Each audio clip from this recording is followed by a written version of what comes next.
L'univers étendu a su mettre en lumière des personnages à première vue très secondaires, mais qui ont tout de même joué une importance cruciale sur l'évolution des personnages principaux. C'est le cas d'un personnage très intelligent et très mégalomane, le Docteur Silo.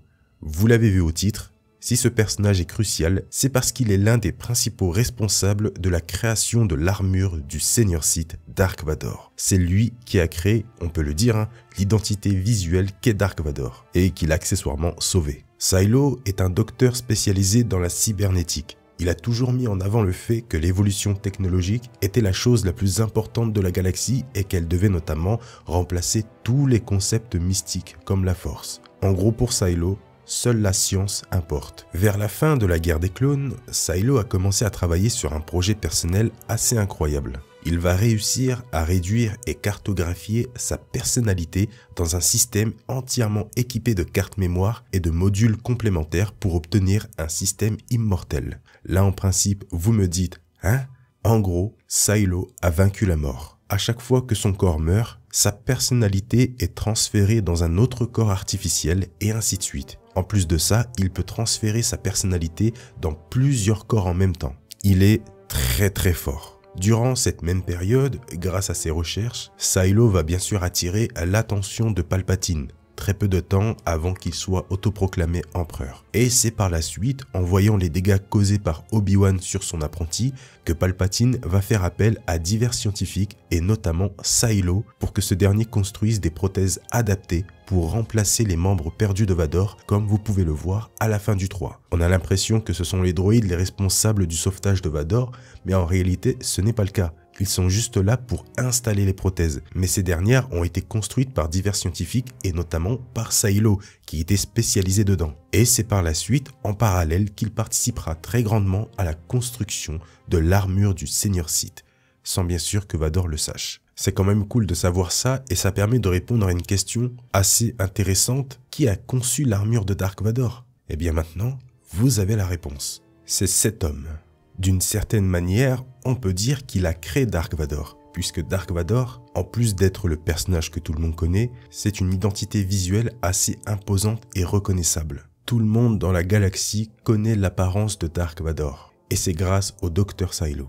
Après cela, Silo va continuer de travailler sous l'Empire et va devenir un scientifique extrêmement prestigieux, notamment au sein de l'initiative Tarkin, où il se fera de nombreux amis. Il aurait d'ailleurs même, selon les dires, participé à la création de l'étoile de la mort. Grâce à son statut un peu de star au niveau des scientifiques de l'Empire, il va commencer à travailler sur différents projets, notamment celui de se construire une flotte de vaisseaux organiques en mélangeant la cybernétique et des espèces d'immenses baleines. C'est là encore une fois qu'on voit vraiment le souhait de Silo. Il souhaite que la cybernétique et la chair ne fassent qu'un. Il en profitera aussi pour se créer une armée personnelle. Silo est devenu beaucoup trop puissant au niveau de son influence auprès des plus grands scientifiques de l'Empire et même de l'Empire en général.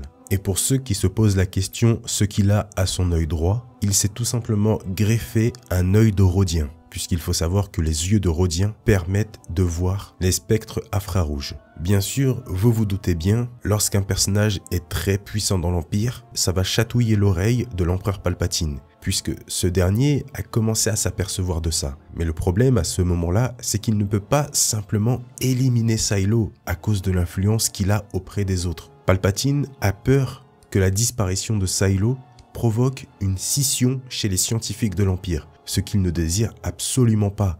Les scientifiques de l'Empire sont extrêmement importants pour l'Empire. Donc malheureusement pour Palpatine, Silo est devenu trop dangereux pour lui. Mais il ne peut rien faire. Surtout dans une période où l'étoile de la mort a été détruite et que la deuxième est en pleine construction.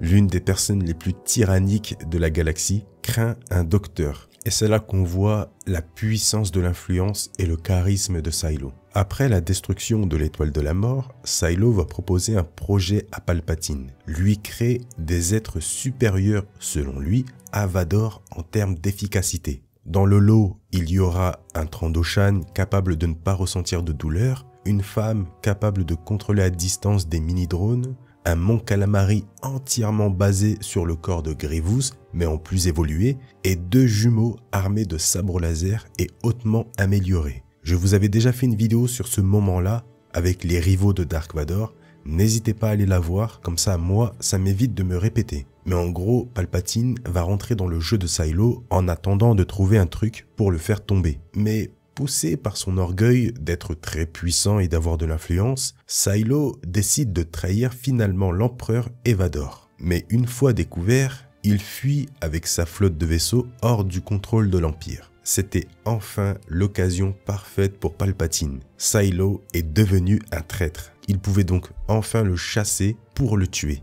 Il envoie donc Vador à sa recherche. L'apprenti finit par retrouver Silo et sa flotte et réussit in extremis à s'infiltrer dans le vaisseau mère du scientifique avant qu'il ne saute en hyperespace. La classe. À l'intérieur, comme je l'avais raconté dans l'autre vidéo sur les rivaux de Vador, le Sith va affronter les différentes expériences de Silo et gagner. Silo, de son côté, a un plan très simple. Détourner le nouveau vaisseau de l'Empire en construction appelé l'Executor. Je pense que vous connaissez tous ce vaisseau. Eh bien, il faut savoir que Silo a participé activement à la construction de ce vaisseau. En plus de vouloir détourner le vaisseau, il veut par la même occasion tuer Palpatine, qui est présent à ce moment-là à l'intérieur du vaisseau pour superviser la construction. Niveau courage et absence de peur, en tant que simple humain, Silo se situe clairement sur le podium.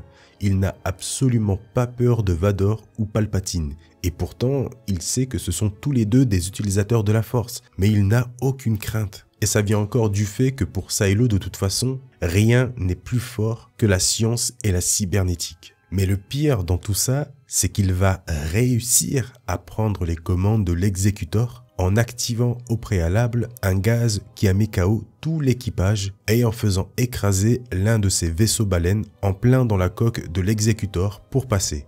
Il est très fort encore une fois. Il faut savoir qu'à ce moment-là, Silo a l'avantage total sur l'Empire. Il détient l'un des plus gros vaisseaux de l'Empire, mais en plus de ça, il détient l'empereur qui est dans le vaisseau. Je ne sais pas si on se rend compte de l'action là. Heureusement, Vador arrive et réussit à rejoindre Silo pour le tuer. Mais le scientifique n'a pas dit son dernier mot. Souvenez-vous, en début de vidéo, j'ai dit que Silo est celui qui a participé grandement à la reconstruction de Vador au niveau de ses membres, mais surtout de son armure. Si je vous dis ça, c'est parce que Silo a sur lui une petite télécommande qui permet tout simplement de désactiver Dark Vador. N'oubliez pas que le Sith est plus machine que homme, et Silo le sait. Il savait qu'à un moment ou à un autre, il pourrait contrôler Vador grâce à cette télécommande qui désactive en gros tous ses membres cybernétiques et son armure. Silo a mis à genoux Dark Vador. C'est fort,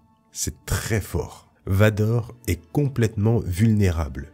Désolé du terme, mais il est devenu en gros le chien de Silo. Bon, le Sith commence à puiser dans sa haine avec différents souvenirs, notamment la mort entre guillemets d'Anakin sur Mustafar, mais surtout il revoit Padmé dans son esprit. Mais cette fois-ci, Vador n'a pas besoin de cette lumière, donc il refuse de regarder Padmé pour la première fois pour se concentrer dans sa haine. Et grâce à cette haine, il parvient à se relever difficilement alors qu'il est entièrement désactivé. En gros, là, Vador subit une douleur juste horrible et porte le poids de toutes ses améliorations à lui seul, donc un peu plus de 120 kg. Faut les soulever les 120 kg.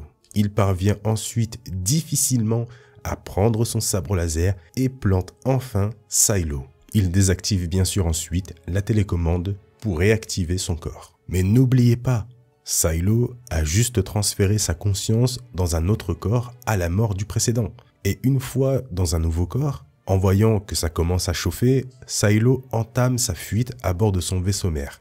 Mais Vador rattrape la flotte et arrive dans le vaisseau mère à temps. Une fois les soldats de Silo éliminés, le Sith se rend dans la salle où tous les corps de Silo sont entreposés. Bien sûr, en sachant que Silo peut partager sa conscience dans plusieurs corps, il le fait avec tous ses corps pour affronter Vador. Mais bon, Vador les élimine tous et confronte enfin Silo. Et ce dernier dit un truc plutôt vrai à Vador. Qu'importe ce qui arrive, j'ai accompli de grandes choses. J'ai transcendé les lois de la nature et de la force. Je me suis rendu immortel. Et c'est totalement vrai. Il a accompli une chose incroyable en tant que simple humain.